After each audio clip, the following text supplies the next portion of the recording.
داخل ہے، غلط باتوں کے اندر ہی شامل ہے۔ بخاری مسلم کی متفق حدیث ہے، جو مسلمان اللہ کی توحید اور میری رسالت کا اقرار کرتا ہے اسے قتل کرنا باجز ان 3 باتوں کے جائز نہیں، یا تو شادی شدہ ہو کر زنا کرے، یا کسی کو قتل کر دے، اور یا دین کو چھوڑ دے۔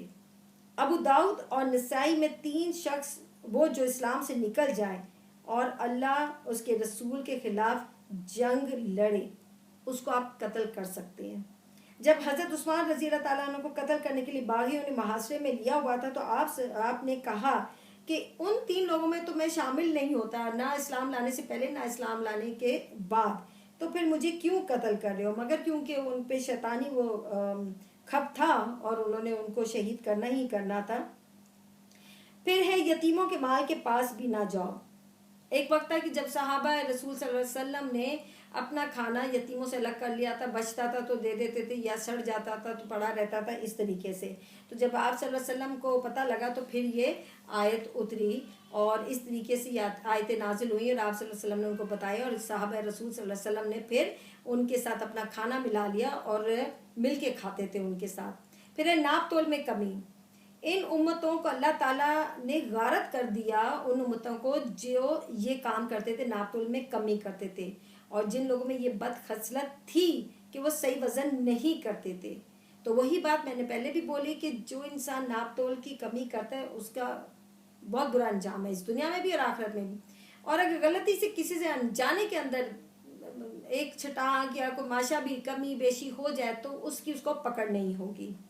پھر ہے انصاف کی بات کرو، جھوٹی گواہی اور غلط فیصلے کرنے سے بچنا چاہیے، یہ اللہ تعالیٰ نے ایسے کام کرنے سے روکا ہے۔ پھر ہے اللہ کے ساتھ عہد نبھاؤ، اس کے احکام بجا لاؤ، اس کی منع کردہ چیزوں سے الگ رہو، اس کی کتاب اور سنت رسول صلی اللہ علیہ وسلم پر چلتے رہو، برے کام کرنے والوں سے دور رہو، یہ اللہ تعالیٰ سے عہد کرنا، یہ بھی اللہ نے وصیت کی ہے۔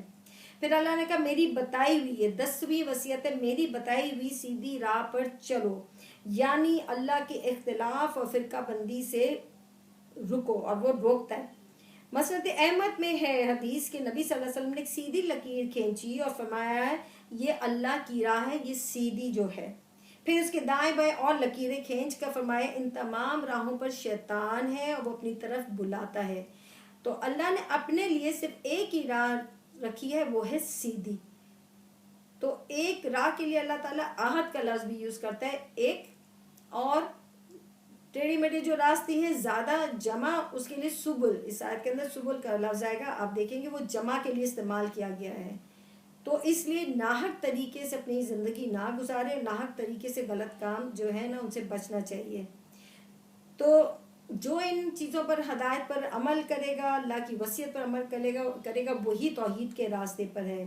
اور اس کے لیے ہمارے لیے بہت ضروری ہے کہ قرآن کو پڑھیں، قرآن کو سمجھیں، اس کی تفسیر پڑھیں، ترجمہ پڑھیں، یہ بہت ضروری ہے، سب کے لیے ضروری ہے۔ اور ہم ایمان والے لوگ ہیں، بحیثیت مسلمان ہمیں اس چیز پہ یقین ہونا چاہیے کہ اللہ تعالیٰ نے ہمیں مسلمان بنایا ہے، اسی لیے اس لیے نہیں بنایا کہ ابھی ہم سوچتے رہیں، ہم سب بھی ایسے ہیں کہ ہم سوچتے رہیں کہ ابھی اللہ ہمیں ہدایت دے گا، تو نہیں، اللہ تعالیٰ نے تو آلریڈی ہمیں مسلمان بنا کے بھیجا، ہمیں ہدایت لینے کے ٹائم کی وقت کی ضرورت نہیں ہے، ہمیں بس پلٹنا ہے، اس کی طرف فوراً پلٹنا ہے، ہر زاویے سے پلٹنا ہے۔